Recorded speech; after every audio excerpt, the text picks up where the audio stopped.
Welcome to Corner of the Galaxy, the show that talks 100% LA Galaxy soccer. We're glad you could join us. Now it's time to sit back and relax as your hosts navigate through the twisting, turning, but never boring world of the five-time MLS Cup champion, LA Galaxy. Hello, everybody. Welcome to Corner of the Galaxy on cornerofthegalaxy.com. I'm your host, Josh Guesman, and coming to you live from Corner of the Galaxy Studios on Thursday, May 24th. Approximately 25 hours before the LA Galaxy kick off, a short turnaround time on this podcast. So we're certainly going to be, let's say we'll save the San Jose Earthquakes pop for the end, so that way this podcast can live for a little bit longer. But there's a bunch of LA Galaxy news that came out.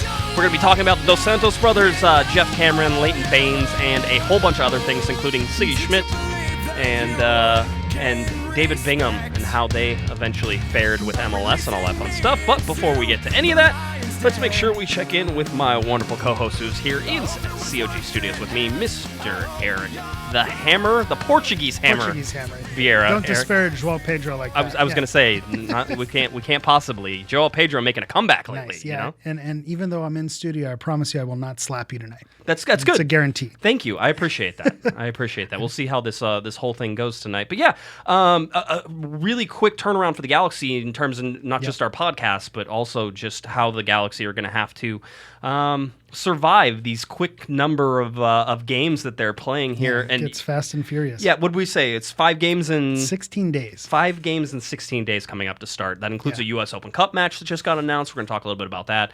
It also includes a whole bunch of MLS games before the World Cup break. If you like soccer, these next 16 days, they're going to be good. If you're like me and you like having a personal life, maybe not so good. No, well, that's why.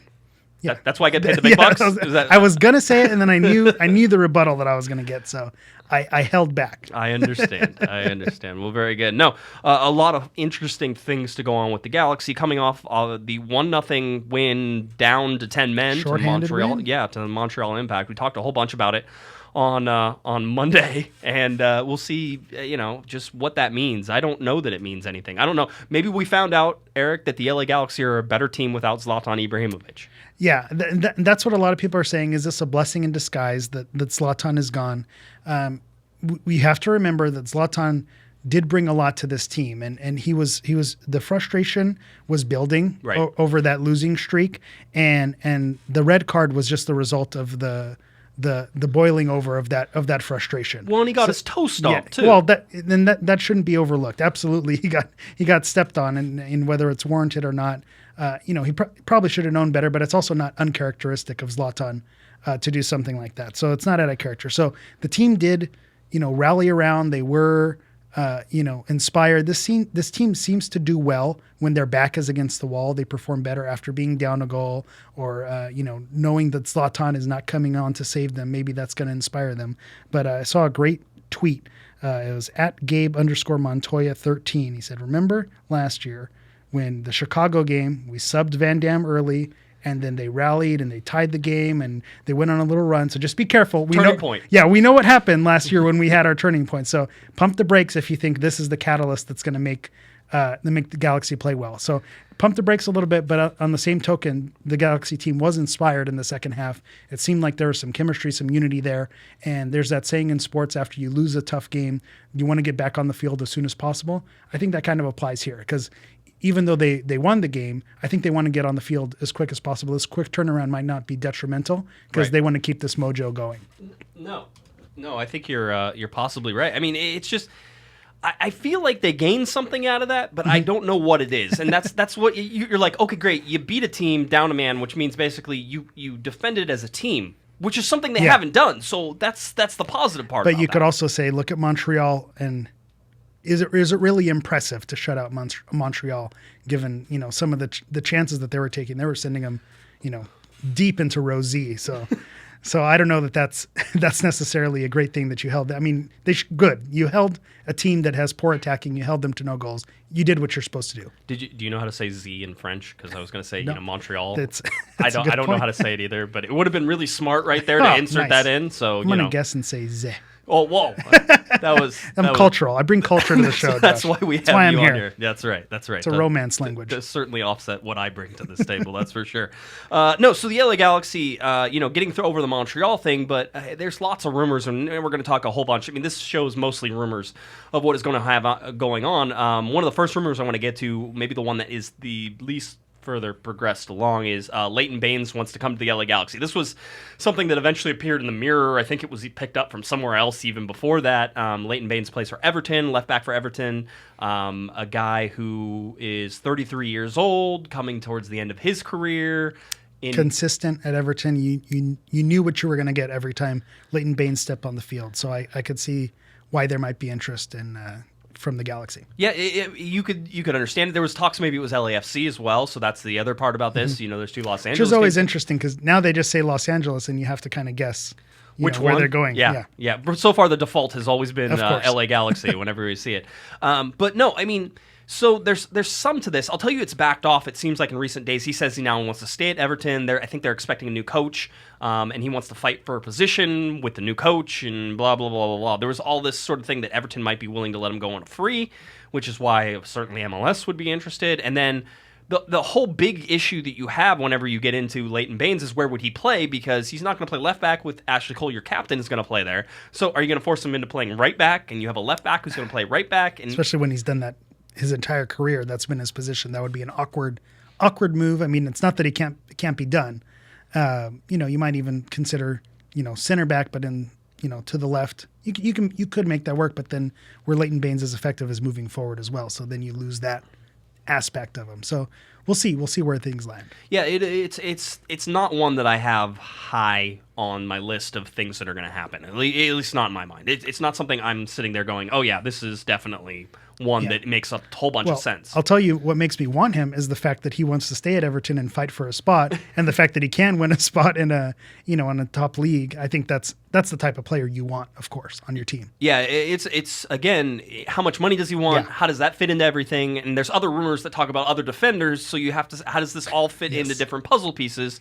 And the LA Galaxy don't have another international slot. I mean, this gets more difficult. The Leighton Baines I was going to say that song and dance again. Here we go. No international. Where are they going to send João Pedro now? I was going to say, you've already sent him down. There's no other Portuguese players to mess with. He's back up with the senior team now. Of course, he's on the roster. I'm waiting for it. He's going to might even be on the bench. I'm telling you, for Portuguese Heritage Night, that's going to be his breakout game. Which is coming up on June 9th. June 9th. Just Eric wants to make sure everybody knows. June 9th, Portuguese Heritage Night. That's good. Hit me up if you'd like to sit with fellow Portuguese hammers as well. Sounds like a fun time. I think it's support local soccer night on Friday. Tomorrow, yeah. As it goes. So that's one thing. Here's some other rumors that we can also get. It is let's see, which one we could go to Geoff Cameron. Let's talk about Geoff Cameron, because this is the one that has the most legs right now. Mm-hmm. And it also probably causes the most controversy. Controversy, absolutely. 32-year-old Geoff Cameron.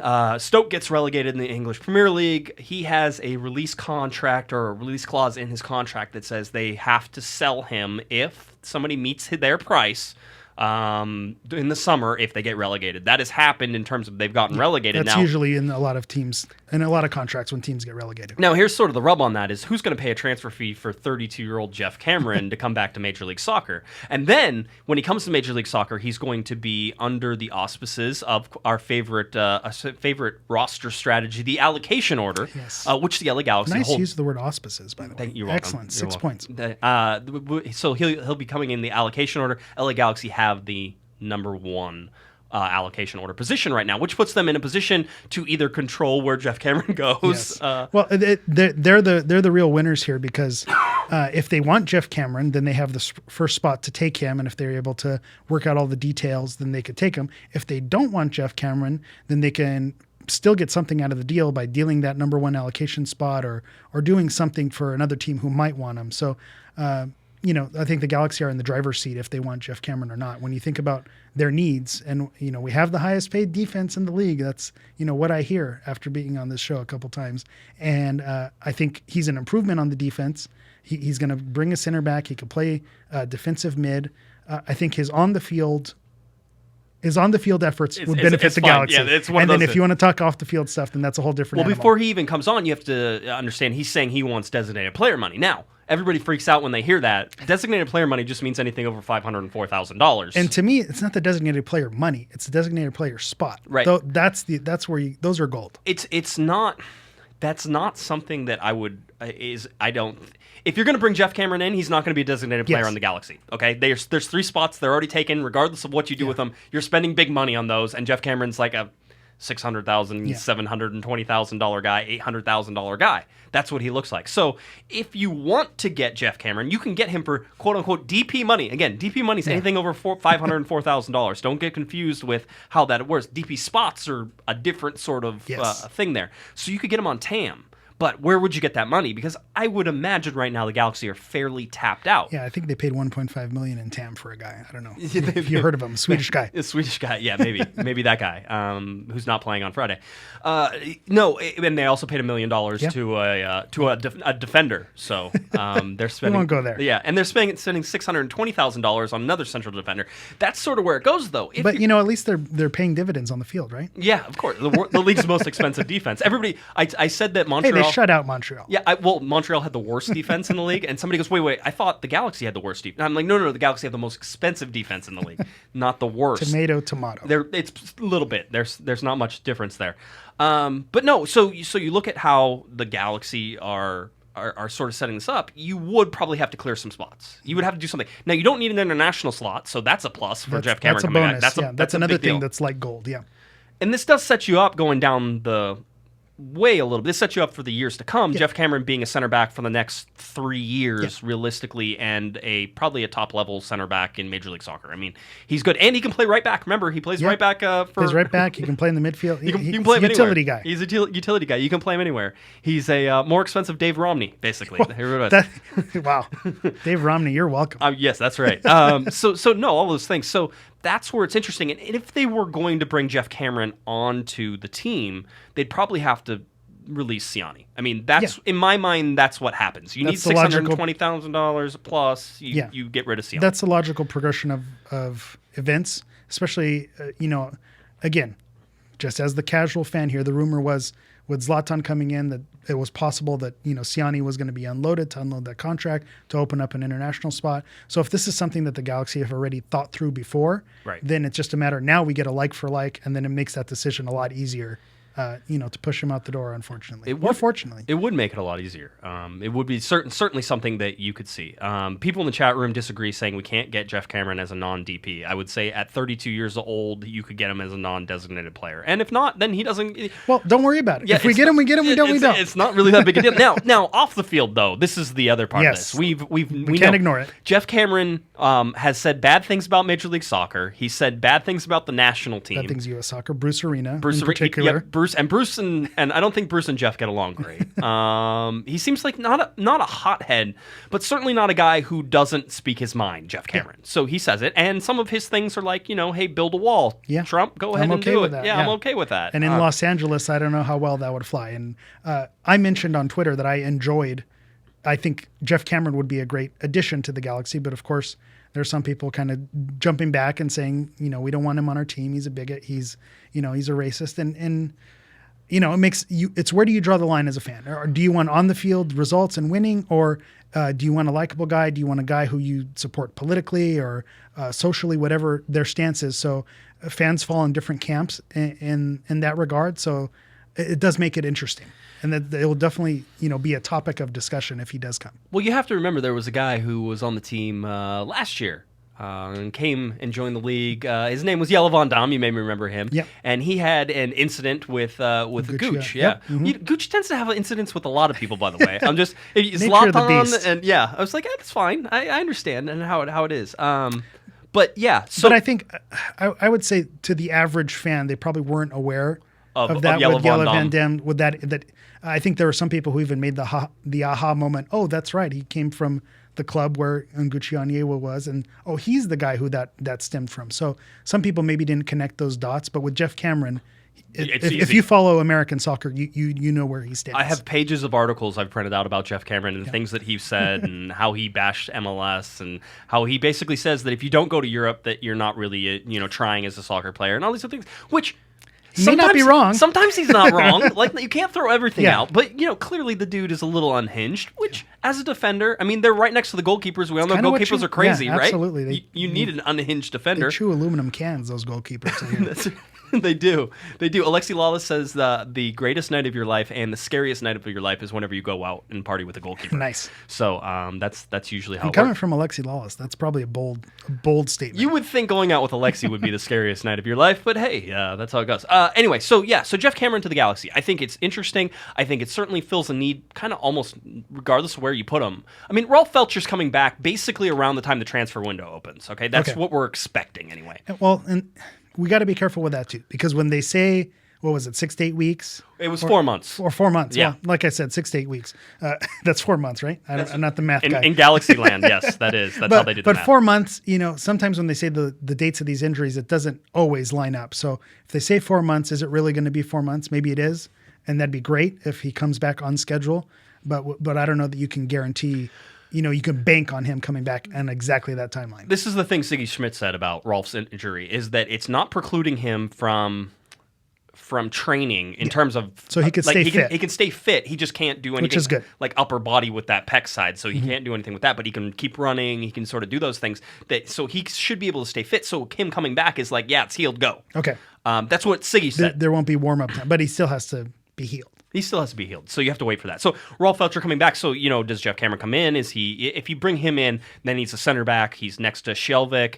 You have Felcher back on the right hand. So you have Ashley Cole on the left hand. That doesn't suck. Yeah, it's not bad. If you say it out loud, if you line them up, it's not bad. At least on paper, it seems like a better defense. On paper. Yeah, I was going to say the 2016 team on paper won MLS Cup in my mind. Barring injury, right? yeah, exactly. With the LA Galaxy, that's how it goes.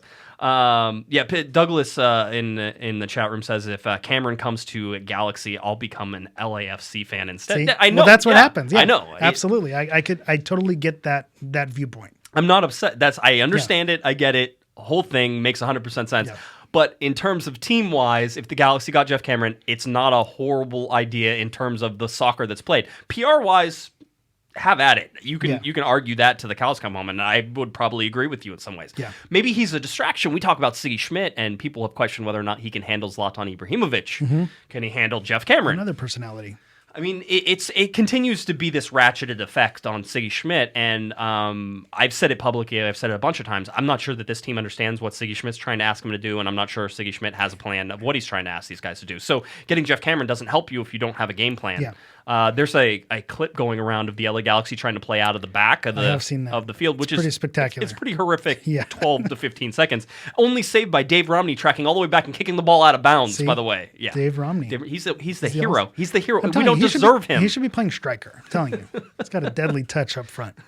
All right. So Geoff Cameron, that is a rumor, and just talking to some different people around the organization, I wasn't told that yes, it's a thing, but I wasn't told it wasn't a thing, which is also sometimes you can read into that. And they said vague. With the allocation order the way it is, it makes sense that the Galaxy could be in the running to bring him back. All right, so that's how it is. Okay, next rumor that we go to. This one is a juicy one. Spicy. It's been floating around Twitter now for the whole day since I saw it this morning. A little hint maybe last night as well, but a bunch of the Spanish language media, certainly those covering Mexico and all those things, are saying that the LA Galaxy could possibly be shopping Giovanni Dos Santos and Jonathan Dos Santos. This is something on the podcast we've talked about many times, this sort of pie in the sky idea, but also something that we've talked about in terms of we could see this coming. The LA Galaxy looking like they want to have Jonathan Dos Santos and Gio Dos Santos have a really good World Cup. And then on the heels of that, come back and possibly shop these guys. Stock is as high as possible. So that, like you said, this is something that it's been a dream scenario to some Galaxy fans who have not been high on Gio and Gio's performance in particular, but Jonathan as well. And it seems like they're a package deal. So it totally makes sense that if they do have a strong World Cup and their stock is high and they're able to sell them and make money off the deal, open up DP slots. I mean, it seems like a no-brainer. And given that a lot of the fan base seems to not be on board with Jonathan and Gio and the Dos Santoses in general. So it makes a lot of sense. And I've always been the one of the thought that I don't think they're going anywhere just because someone has to want them. Right. So it is going to hinge on how well they play in the World Cup. If they get minutes in the World Cup, how many minutes they get, and who's going to want them. That's going to be the tricky part. Is we need a suitor. You need a suitor, but I've always felt there's been a built-in sort of. Granted, I seem to think that Mexico fans are the hardest on Gio and Jonathan out of anybody, but I always felt that there was a built-in way for them to go back and play in Mexico. Neither of them ever played in Mexico. They always have played overseas, and so that seems like it's the end goal. Yeah, at some point they're going to head back home to Mexico. Yeah, and so where that ends up being, maybe near their hometown. I think Pachuca might be. Is it Pachuca that they're around? I can never remember which one it is. But anyway, they have a hometown. We'll fact check that. Yeah, well, yeah. Somebody work on that, will you? Chat room, do your job. So now you would potentially open up 2 designated player spots. Here's the rub. In a lot of these rumors that you're hearing, the Galaxy have basically. These are rumors. I cannot vouch for these. I hate that I have to be a news person every once in a while, but I cannot vouch for these at all. But I can say that in the stories I'm reading and in the tweets that are out there, it's saying the Galaxy have decided that basically Giovanni Dos Santos and Jonathan Dos Santos were horrible ideas, that they have been some of the worst signings admission of guilt in their history, which is saying a lot when they signed Steven Gerrard. So, there's something there, and that you would realize that Jonathan Dos Santos would be here for only a year because he came mid-season last year in 2017, and then he will be gone basically 1 year from his total contract. Jonathan Dos Santos, we hardly knew you. So, Monterrey, somebody fact-checked it. Perfect. Thank you. See, we love you, chat room. Yeah, that's perfect. Yeah, that's why you got to be here live. Yes. So anyway, so Monterrey is where their hometown is, which you would think could be a built-in landing spot for them. Who knows? Here's the thing. The Galaxy might have to eat some salary. Okay. Yeah. I mean, they're eating $7 million right now. Now, granted, I like Jonathan. Is that how much they're paying Kurt Arnolfo? Yes. Yeah, exactly. That's exactly how much it is. No, they're doing the... They're paying Gio $6 million now. They're paying Jonathan Dos Santos basically $2 million. So you've got $7 million. I like Jonathan Dos Santos. I don't know that he fits in this team, his position with Perry Kitchen there. I don't know that he came as advertised. I think he came advertised as something else, and he's really, a defensive midfielder disguised as someone who moves, plays attacking. But, his strength attacking, he seems to lose a lot of balls. Moving forward, I don't know that I see that playmaker ability. So I think that's what he was billed as, but that's not who he is. That's what the Galaxy need is that number 10, and he's not a number 10. He's a number 8. So yeah, when you play with 2 defensive... 6? Well, he's number 8 because he stole it from João Pedro. Everybody stole a number from João Pedro. I stole a number from João Pedro, all right?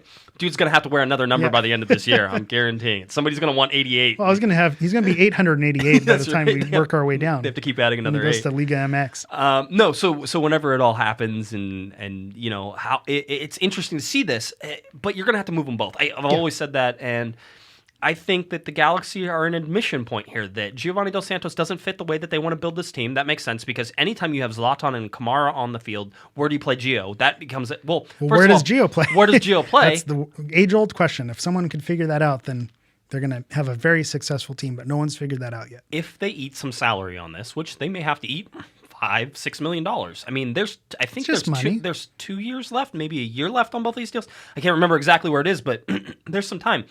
Now, the Galaxy front office has always been adamant that they can trade these guys and make money on it at any time. And Jonathan Dos Santos maybe at $2 million, that was probably a pretty good deal. I think though it was a good deal for who he is. I think if you look internationally and what players make, that's not out of line. No, it's not. And so if you're looking at that, now what do you do with Gio? I don't know that you can get Gio, but if they can have somebody pick up their salary in the same spot. So if Gio can make $6 million in Monterrey and Jonathan can make $2 million in Monterrey, gone. Yeah, done. Deal. And you don't need a transfer fee. You don't need to think about it. You wipe your hands. You say, hey, if you want to throw in like $10,000, that's cool. Like whatever you want to do, however you want to do it. But I mean, that's sort of it seems like that's a thinking. And if that is a thinking, that's a major shift from last year. Jonathan Dos Santos brought in as an emergency fill-in, basically.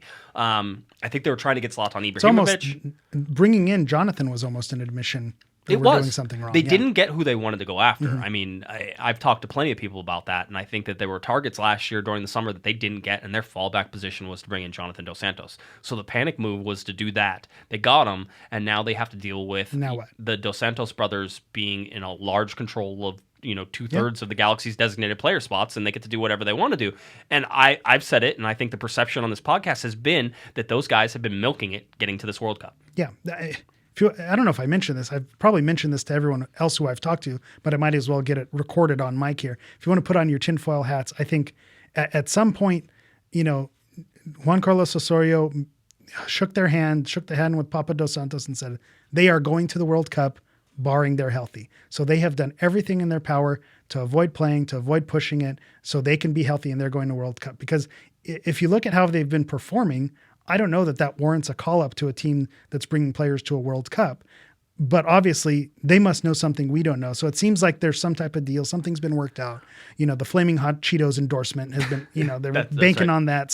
Something's going on where they are going to the World Cup. It feels that way, and it's felt that way for a while. I know Kevin's been a little skeptical. He's like, how do you take those guys when they haven't been playing and they haven't been playing well? It's been a done deal for months. It sounds like they're going. And, if I'm Osorio, I don't know that I hate that. I mean, those guys aren't horrible when they play for Mexico. And you bring them, and it's a 23-man roster. It's 2 players, and maybe you don't start them. Maybe they're your super subs, which Gio and Jonathan as subs, that's not a bad move. Yeah, Jonathan, if you're Mexico. Jonathan has a better chance of starting than Gio does, and that's always been the case. Jonathan's a better player than Gio is. Gio has more talent than Jonathan. And for what Mexico has, at forward and at the goal scorer, Gio is not the cream of the crop for Mexico. No, Carlos Vela. Yeah, that guy can play. He can do stuff. Let's not go there. Yeah, I know.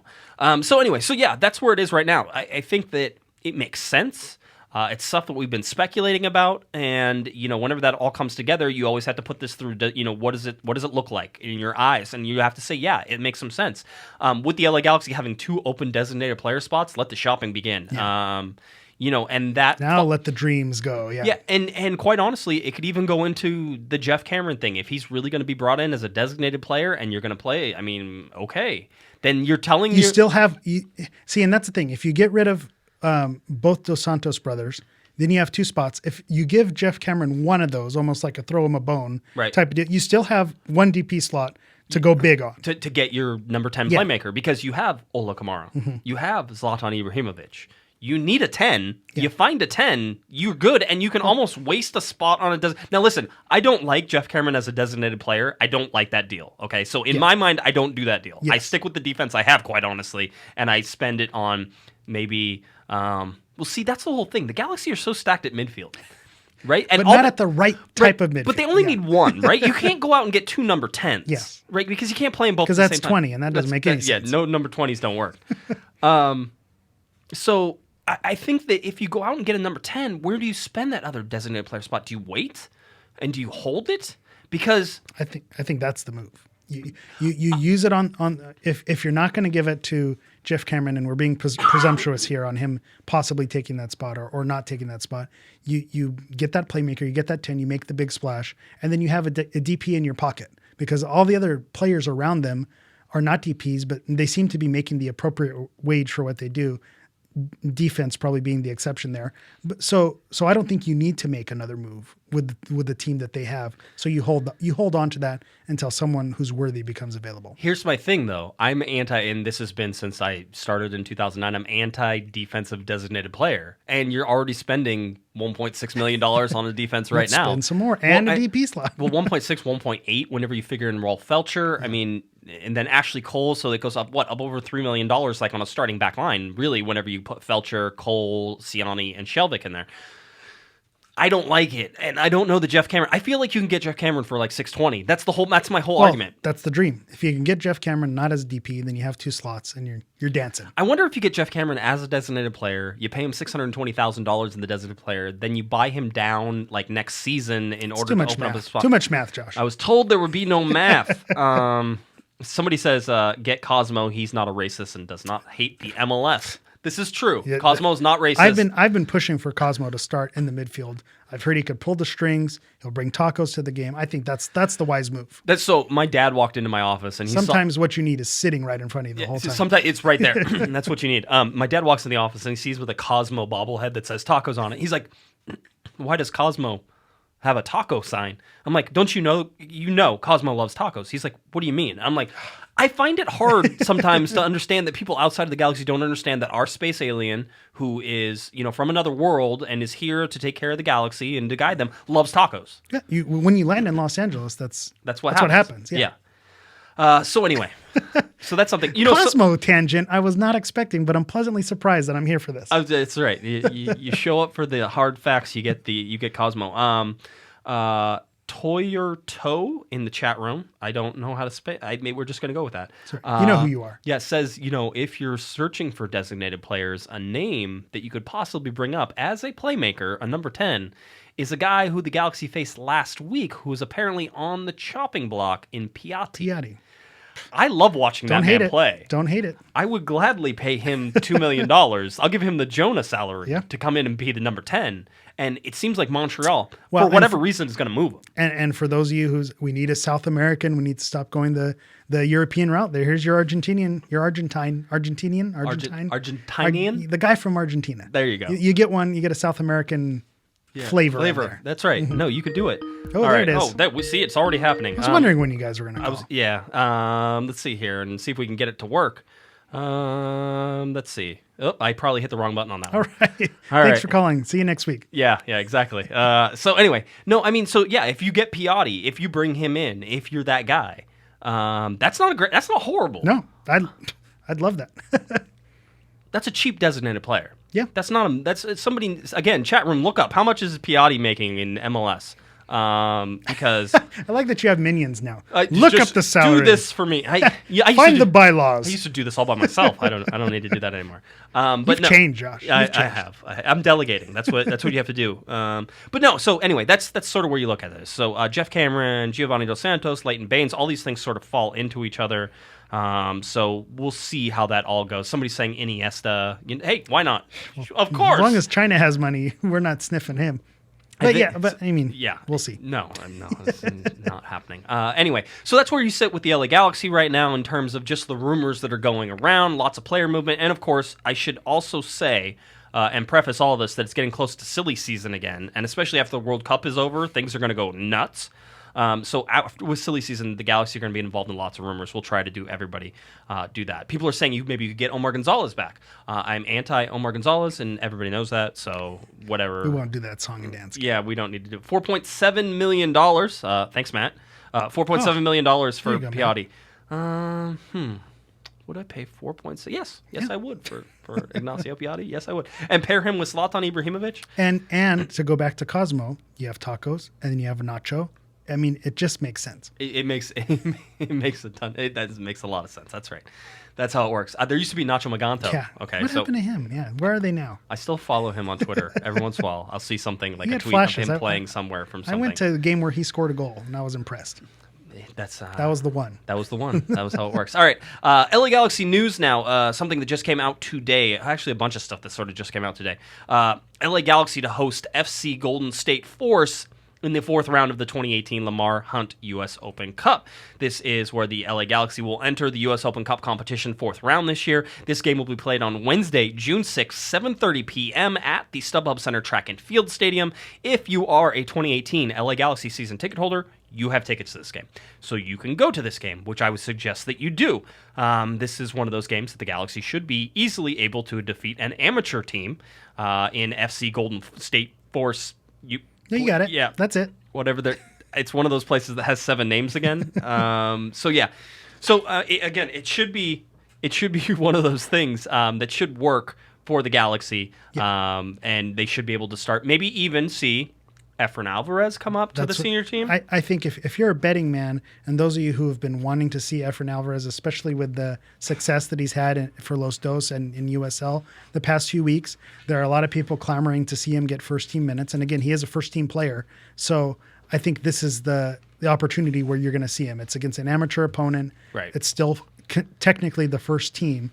So I think this would be a good opportunity for him to get some minutes and possibly show what he can do. I realized I probably have to do like a predicted starting lineup for those games, and those are the ones where you just throw everything out. I'm like, I don't know. Who do you want to play? Joel Pedro is probably going to start that game. I'm banking on it. There you go. So that's your game to go to right there. Joel Pedro, if you want to see him play, that's probably his chance to get some there. So. So that'll be where it goes. And then right now, it seems at least, and I don't know if they do another draw, but how it looks in this bracket is that the LA Galaxy would face off against LAFC if they keep it advance local. through it. Yeah, they keep it local. So, and we don't know where that game would be, but it's another part of these 5 games in 16 days that the Galaxy will have to play, and so look for them to use an alternative lineup in that whenever they go to play it. Especially, Saturday, Wednesday, Saturday. You're going to see some creativity in that midweek game. I have to do predicted lineups for all of those, and I want to shoot myself a little bit. Awesome. Yeah, it's good. You should send it to the chat room. Predict my lineups. Do my. That's what's going to happen. That's what's going to happen. All right, let's see if we can get a call in here. 714, who's this? Hey, Josh, this is Diego. Diego, thanks for calling, buddy. What do you got for me? So I got a topic here about transfer talk. How about what happened to the Ignacio Abate rumor? Oh, yes. That's interesting. Abate. No, it's sort of gone quiet, which is usually what happens with rumors. It doesn't mean it won't pick up steam or it might not happen. I don't know that he went anywhere. And I don't know that anything has happened, so I think there's still a chance that the Galaxy could land him. And at right back, it makes a lot of sense. I know people aren't super stoked with Rolf Feltscher, but at the same time, everybody was super stoked with Rolf Feltscher once he got hurt because they were like, oh, wait, the Galaxy don't have a right back, apparently. So, no, Diego, I don't know. I mean, he seemed like, and we talked about the rumor and we sort of dissected, he seems like he would be a really good fit, but you run into international slot issues that you have before. So and there is that the connection with the agent and AC Milan and Zlatan. So it does make sense, but at the same time, usually where there's smoke, there's fire, and it seemed like there was some movement, and then now that's gone. So usually that means it's dead. Senka, you're dead. It's quiet. It's going to be, and you're going to find these rumors. They're going to peak, Diego, and they're going to come back down because the World Cup is happening. Things don't happen during the World Cup, although things start getting rumored during the World Cup. But yeah, the World Cup break is going to put a break on most transfers here in just a couple weeks. So that's sort of where it is. I still think Abate is a great pickup if they can figure out how to do it. But one, he can't. Do you think it could be a possibility? Yeah, I do, because it made sense. It was one of those that you look at it and you say, it made sense, position of need. The Galaxy would have to do some rearranging. You might have to let Ciani go because you need an international slot and you can only send Joel Pedro down once. So that's sort of how it works. In terms, there's not 2 Joel Pedros to send down, and you don't get a spot every time. It's not like every time you get a punch card for a new international slot guy. So no, I think it's an interesting thing. We'll keep an eye on it and watch it, but there has been no recent rumors that that the fire is heating up at all. So anything else, Diego? One thing about Efrain Alvarez. Since his luck with Galaxy 2, he's becoming a really good player, pretty much a rookie sensation. Like, do you think he could show up in the senior team anytime soon? Yeah, we were talking about it. We think he couldn't show up in this U.S. Open Cup game coming up.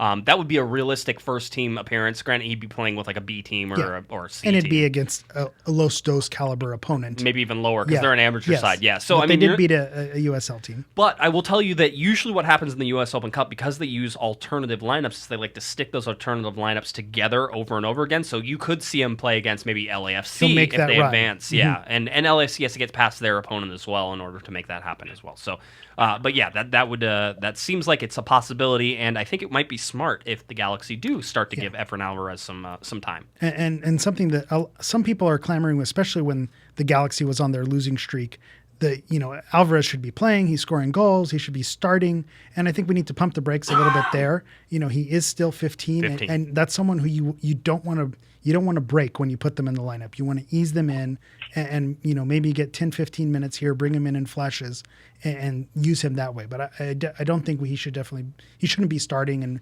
playing big minutes. You want to ease him in. Yeah, he's obviously talented. The talent is there. So it's just a matter of maximizing that talent. All right, Diego, anything else, buddy? Well, I guess talking of youngsters, I think right now the Galaxy, considering how they won with Montreal as well, I think it's good, putting Thomas Hilliard Arce, because he's a pretty good defender. Mm-hmm. What do you think? Yeah, I mean, he's another guy who I think in the second half of this year could be a starter. We don't know how that goes, and it depends on what happens in the summer and the transfer market.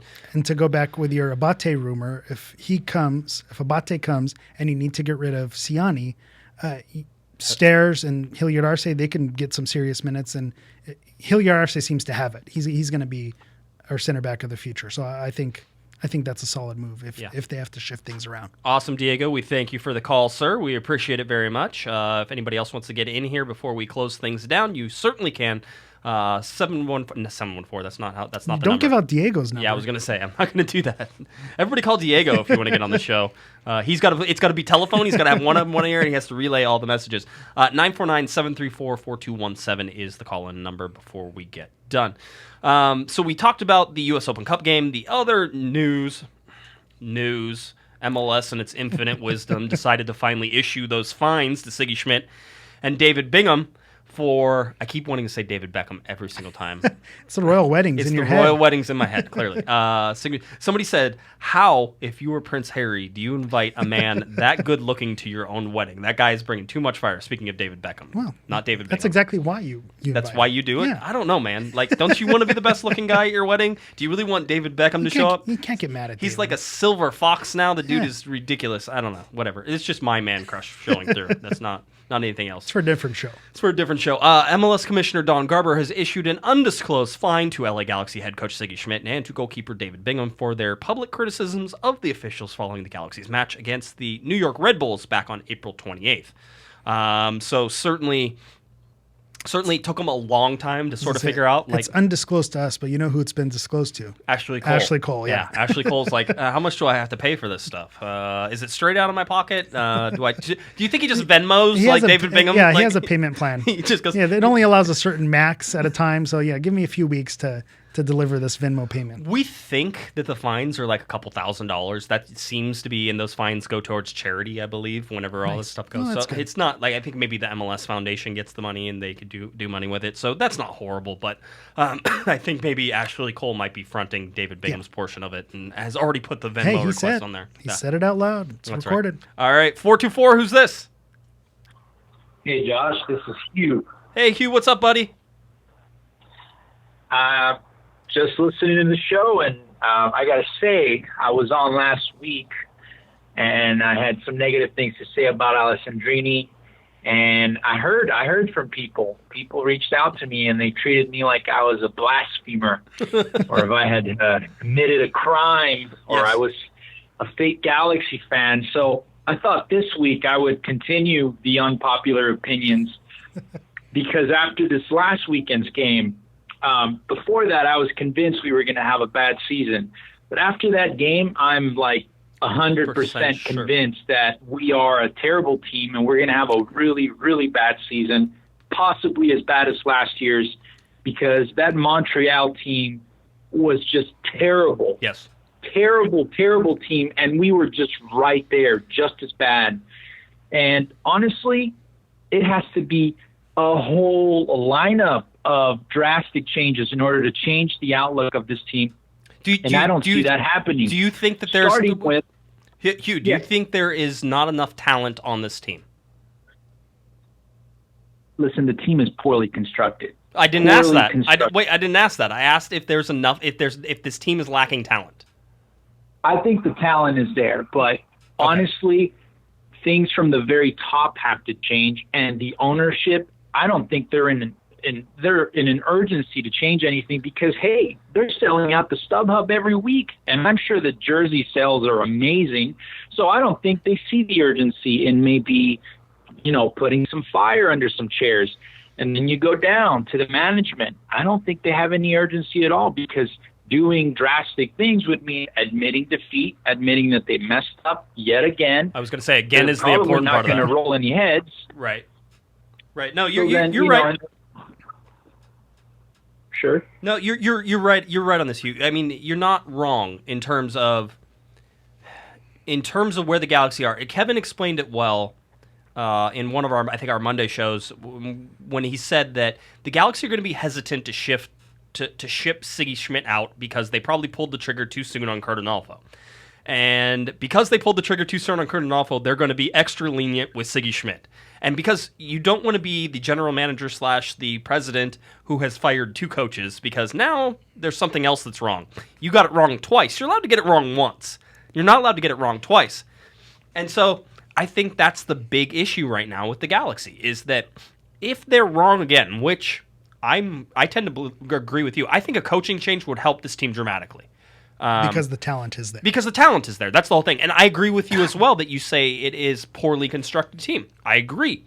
They put their money into places they shouldn't have put their money in, and they didn't get the rewards that they should have got. So all of those things are right. You're not probably not even. I'll be honest. I doubt people are going to give you any crap for what you're saying because lots of people saw it. What happened last week was two horrible teams played, and one team was less horrible for about 30 seconds than the other team. And one team had Ola Kamara, while the other team had Piatti, and Piatti didn't score, and Kamara did. That's the difference between those games. And that's where the talent argument comes, because even if you have a poorly constructed team, you can win in spite of coaching or in spite of other surroundings. Kamara had enough talent to win that, and Boateng had enough fire underneath him and energy coming off the bench to make that happen. So when you have the talent, you're going to be able to win games that maybe you shouldn't, given your construction. All right, Hugh, you got 10 seconds for your closing statement. What do you got? Where people are telling me that the season can turn around is the summer transfer window. That's the light at the end of the tunnel. But honestly, everything I've seen so far, how the management has handled everything, I don't see any big drastic changes happening during that transfer window. We have money tied up with Jordan in the back line. That's $1 million tied up. I don't see him going anywhere. They didn't offload Shiani in the offseason. They probably won't do it in the summer, so there's some more money tied up. Cole is going nowhere. Ton of money tied up. I don't see any drastic changes in the back line. I don't see any drastic changes in the midfield either. I hope the Dos Santos brothers are gone, but who knows who they're going to bring in instead of these guys. Yeah. Could be worse. I know what you're saying. Anyway. Hugh. Awesome. Thanks, buddy. We appreciate the call. No, I mean, I can clear up $6 million. Or $8 million? Does anybody want that $8 million? Nobody cares. That I'm just going to get rid of the Dos Santos brothers. Everyone's on board. I don't think you're going to get a lot of people fighting you on that one. Yeah, who controversy? Josh says that they should get rid of it. People are saying the only person who can make the Galaxy win again is Bruce Arena, which is a false statement. Yikes. Yeah, I'm not that. Bring Bruce Arena and Geoff Cameron. What can go wrong? What could go wrong with that? That's a great. Could you bring Bruce Arena back as GM and then have him go pick up Geoff Cameron? And then Jermaine Jones assistant, and we just watch the StubHub explode. Jermaine Jones got a new gig as a academy coach, like a young. I think I can't remember which SoCal Real. So yeah, one of the local young. Yeah, it's a team I'm actually familiar familiar with. Yeah, okay, it's interesting. Last bit of item on the news, on the LA Galaxy news front, new grass on the stadium field. I want you to know this before you walk into the stadium. I want you to tell your friends. That way, whenever you walk in, you don't go, hey, that field looks like crap. After the... see the seams. Yeah, I was going to say, after K-Rock's Weenie Roast on May 12th, the Galaxy, as they normally do after graduations, I think Cal State Dominguez Hills as well. It was part of that last year. Okay, very nice. But after they do that, they go and they tear up the... field. They always have and this is something that they've done, and this is part of why they have so many away games in this stretch. Is there's usually some type of music festival. There's the Dominguez Hills graduation, and so that's why there's usually an away, 3-game, 2-game, 3-game away stretch, and this happens every year. And sometimes we say the sky is falling. You feel how's it going to affect it, and everyone seems to survive. Yeah, it seems like they just finished laying the field this week. From the tweets that I was able to pick up on. I asked the Galaxy for specific dates. They haven't gotten back to me, but it feels like it just got done this week. So expect to see strips of grass. Expect that maybe it's not. Usually they can roll it pretty smooth, so it's not bumpy, but it just may not look great. So just keep that in mind. Divots possibly. Big giant ones, the size of a forklift. So anyway, that's what you should expect whenever you go to the LA Galaxy game on Friday night. We're getting to the San Jose game here in just a minute. Just want to go over the standings where everybody sits. The LA Galaxy currently in 7th place. Just 2 points. Just 2 points south of the playoff line right now, which just shows you how weak the Western Conference is.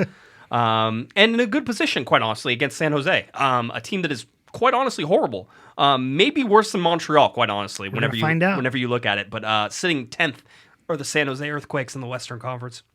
Sporting Kansas City is at the very top with 24 points right now in the Western Conference. You have Atlanta United, who leads in the Supporters' Shield. The schedule for the Galaxy, we've already talked about it. It's ridiculously busy. There are 5 games in the next 16 days. Yeah, 5 games in the next 16 days. So you're going to go Friday, Wednesday, Saturday, I believe is how that eventually ends up happening. So the Galaxy will stay very busy before they get to the World Cup break, which in the World Cup kicks off June 14th. So I know everybody knows that. That's how it goes. My calendar's set. We're good to go. World Cup starting, so it's going to be hot and heavy, and we're going to see I think before the season, we talked about where the Galaxy were going to land. And I think we said maybe they'll sneak into the playoffs. Maybe they'll be just outside the playoffs. So right now it seems like that's about true. That's about where they're at. That's where this team is. So we'll see what they move forward. Funny thing about San Jose, and we were talking about this off air, they have 2 wins this season, Josh. Yeah. And who are their 2 wins against? Against Minnesota. Minnesota. Both wins against Minnesota United. What does that say? If that's your team, I don't know what that means. They better hope they play Minnesota 3 times this year. That's the only thing they have. The Galaxy only play San Jose twice this year, by the way. The only team they're playing 3 times is LAFC. That's it. So you have one team you play 3 times this year. It's LAFC for the LA Galaxy. Maybe a little unfortunate with how that all fared out. We'll see how that goes. Yeah, we'll see. Clearly, the Western Conference is Sporting Kansas City, LAFC, Portland Timbers, FC Dallas, Vancouver, Houston, then the LA Galaxy. Minnesota United sits just underneath the LA Galaxy. And we just said they were really bad because they lost to a really bad team in San Jose. Yeah, twice to the San Jose Earthquakes. That's how it goes. All right.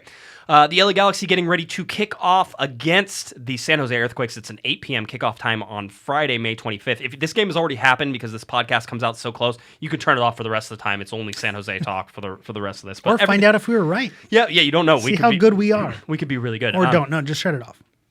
This is a game that's going to be broadcast nationally televised on Unomas, so that's where you can find it. It will not be on ESPN Plus. Don't complain about it now. I don't want to hear it because it drives me crazy too. That's why I don't want to hear it. People come with you with that? They're all the time. Why is this game not on ESPN? Why don't you run ESPN, Josh? Oh, if only. Hey, chat room, run ESPN Plus. Yes, please. see if you could do that, chat room. Find a stream, chat room.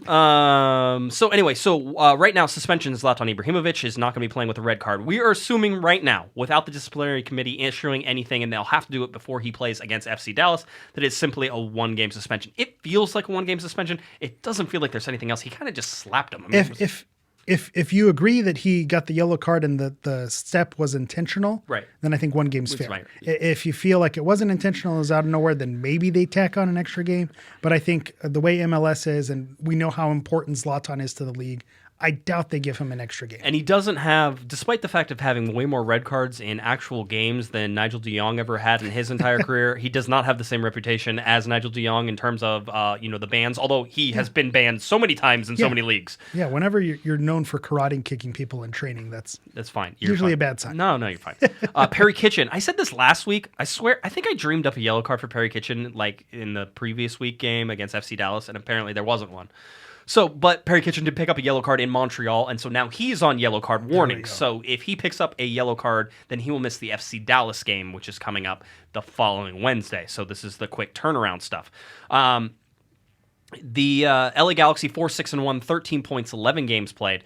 San Jose 2-6-3. 2 against Minnesota. 9 points, 11 games played as well. So they're all sitting there. San Jose is coming off a home loss to DC United, who is not a good team.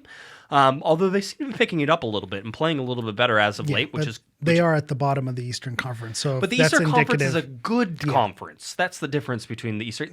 People want pro. Proceed with caution. People want pro rel. You have it. You have the Eastern Conference is the top of MLS, and then the second division is the Western Conference. Year to year, that changes. It does. So maybe the Western Conference. The other thing I'd want to point out is San Jose has 22 goals against. So that's is that worse than the Galaxy? It is worse than the Galaxy. Well, another defense that's worse than the Galaxy. Yeah, so they're the 3rd highest goals against in the Western Conference, 4th highest goals against in the league. So if you think that the Galaxy is going to turn it on offensively, even minus a Zlatan, this would be a game where you might see some goals. Yeah, San Jose has a -4 goal differential, same as the Galaxy, which means they score more goals because they have given up 3 more goals than the Galaxy at 19.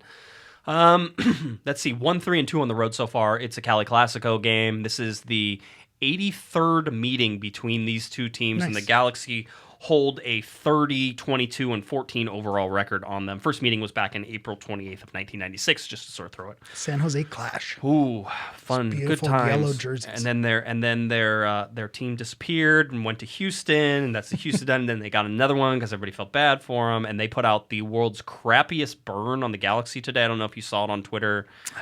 It was the worst Photoshop job I've ever seen, and it's like, why do you even try? Like, you show how second class that whole organization is whenever you look at that, and that's coming from, you understand, they built a stadium that holds 17,000 people. This is like the LAFC argument, where you build a stadium that holds 22,000 people. Congratulations, you sell it out.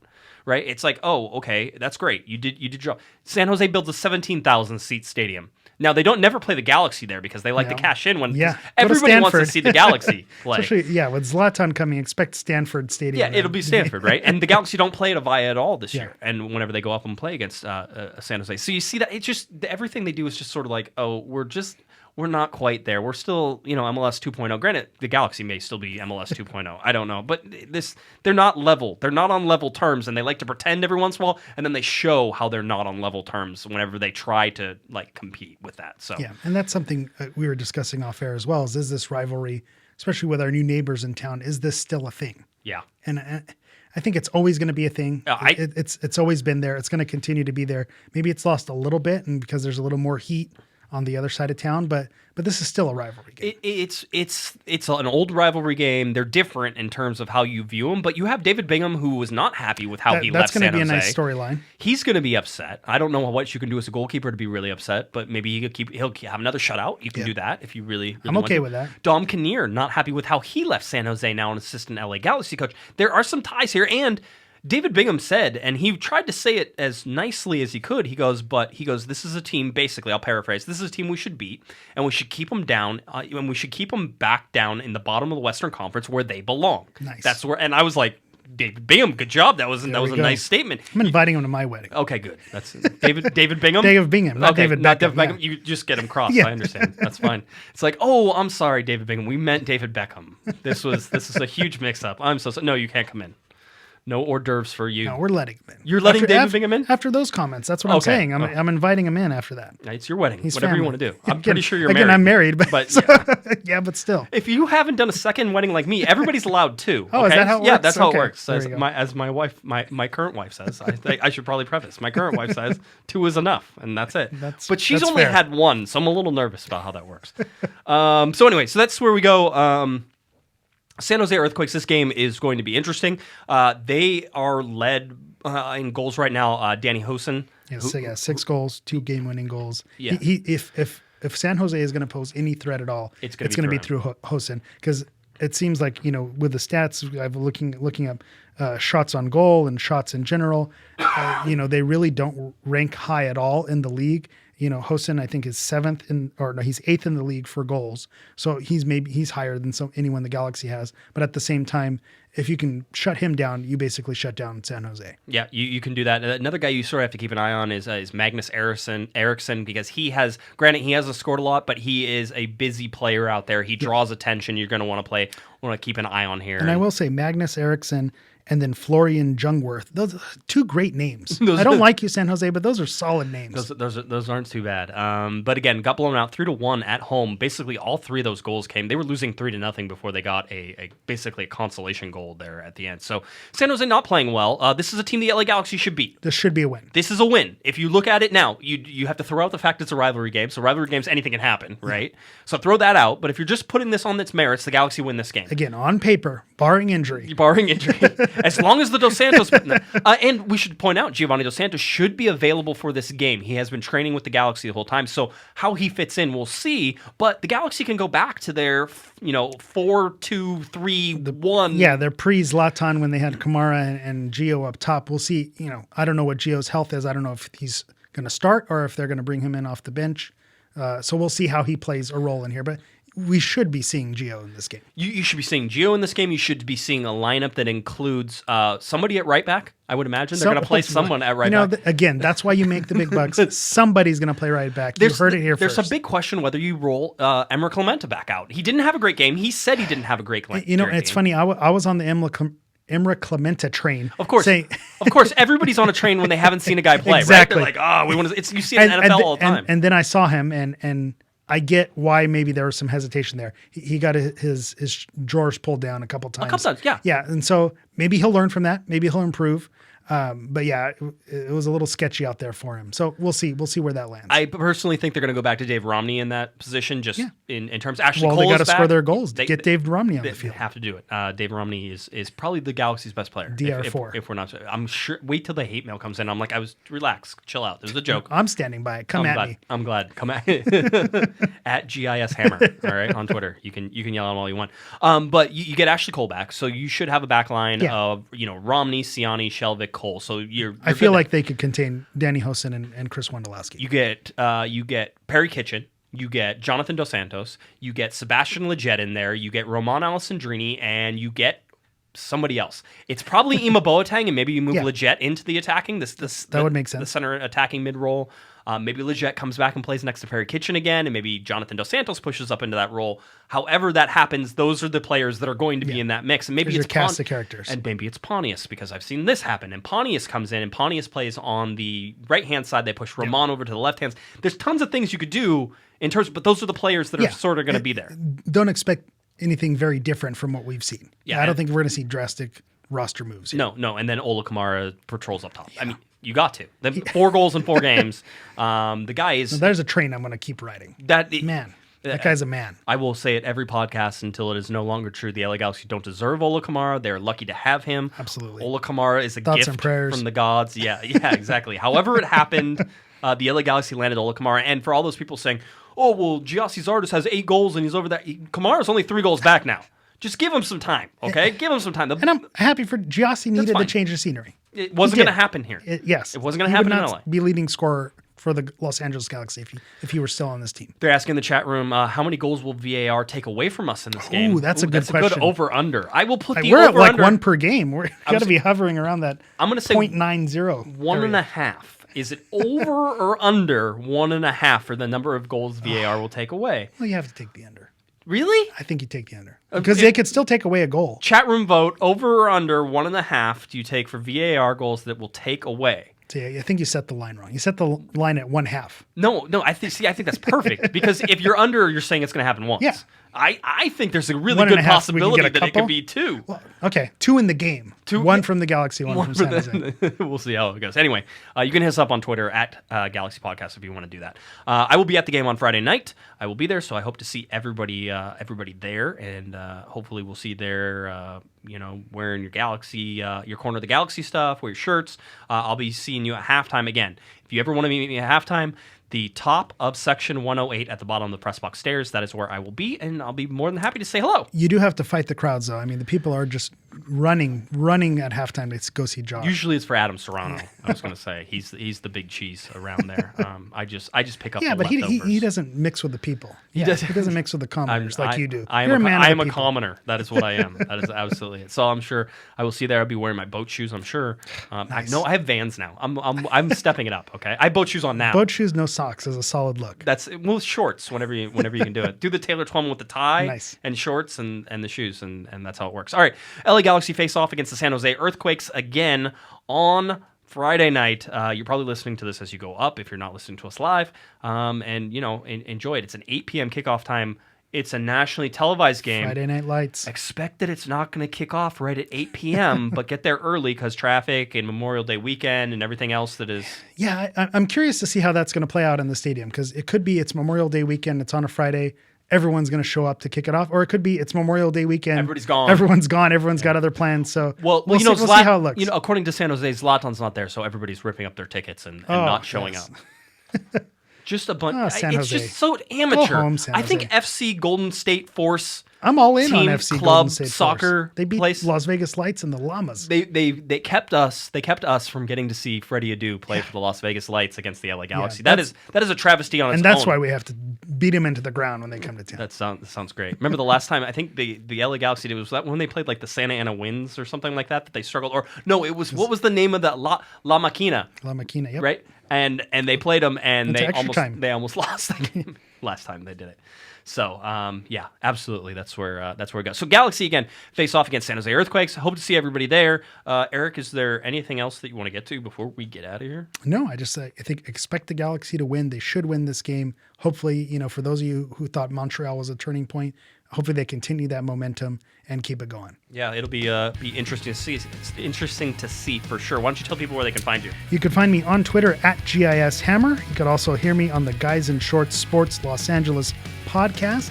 Now that I'm splitting time between podcasts, Ben, who's our resident soccer hater, he's actually doing Galaxy updates now. So if you want to hear someone who hates soccer update on the Galaxy, it's a pretty fun listen. So you can find them on Twitter at Guys in Shorts LA. You can find them on Instagram at Guys in Shorts Sports, and you can still follow our soccer soccer following on Twitter at GIS Soccer. Awesome. Very good. All right. If you're looking for me on Twitter, it's at Guesman, JGUESMAN, and of course at Galaxy Podcast. You can find us cornerofthegalaxy.com, where you can get all of your podcasts, all of your information that you want to get in terms of the LA Galaxy. You can get your previews, you can get your recaps, you can get your scarves, you can get your stickers, you can do all that right over at cornerofthegalaxy.com. We hope you will. I'll see everybody out on the game on Friday. I'll see everybody out at the game on Wednesday. I'll see everybody out on the game on Saturday. It's just going to be, I'm going to see everybody. We're all going to get to hang out after not being together for almost a month. So it'll be good to see everybody. And we, of course, will have a Monday podcast. Mr. Kevin Baxter will be back on to discuss that. And we'll do Monday, Thursday again. Wrap it all up. Have a good time. All right. For Eric, the Portuguese Hammer Vieira, I'm Josh Guesman. You've been listening to Corner of the Galaxy from cornerofthegalaxy.com. Have a great one, everybody. You've been listening to the Corner of the Galaxy podcast on cornerofthegalaxy.com. You can follow the show on Twitter and Instagram at Galaxy Podcast, and be sure to check out and subscribe to iTunes, Stitcher, and Facebook by searching for Corner of the Galaxy. And for all of your independent LA Galaxy news, discussion, and entertainment, including this podcast, head on over to cornerofthegalaxy.com. Fans, thanks for listening. We ask that you be kind and courteous to your neighbors as you leave the podcast. We thank you for joining us and look forward to seeing you again.